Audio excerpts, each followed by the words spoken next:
একের পর এক নেতা সরে দাঁড়াচ্ছেন এনসিপি থেকে, তেমনি হাসনাত আব্দুল্লাহর সহযোদ্ধা নাহিদ দল থেকে সরে দাঁড়ানোর ঘোষণা দিয়েছেন। ওসমান হাদির মৃত্যুর পরপরই রাজনীতি থেকে সরে দাঁড়ানোর ঘটনায় সমালোচকদের মুখে পড়েছেন নাহিদ। 5 আগস্টের পর থেকে এনসিপির মুখ্য সংগঠক হাসনাত আব্দুল্লাহর সঙ্গে সব কর্মসূচিতেই সক্রিয় দেখা গেছে তাকে। নাজমুল হাসান নাহিদ জাতীয় যুবশক্তির কেন্দ্রীয় সংগঠক এবং দেবিদ্বার উপজেলার সদরের ছোট আলমপুর এলাকার বাসিন্দা।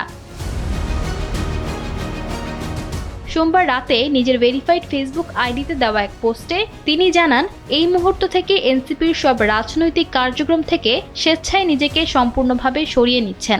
একই সঙ্গে তিনি লেখেন, প্রয়োজনে যে কেউ তাকে প্রশ্ন করতে পারেন।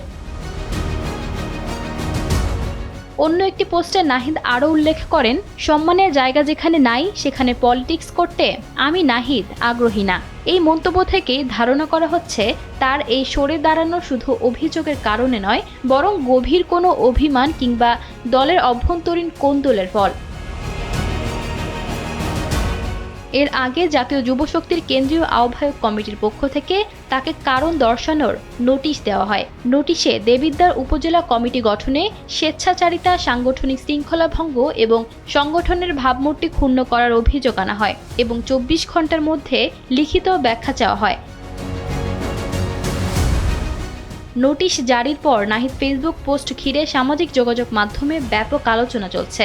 তবে এই বিষয়ে জাতীয় যুবশক্তি বা এনসিপির পক্ষ থেকে এখনো কোনো আনুষ্ঠানিক প্রতিক্রিয়া পাওয়া যায়নি।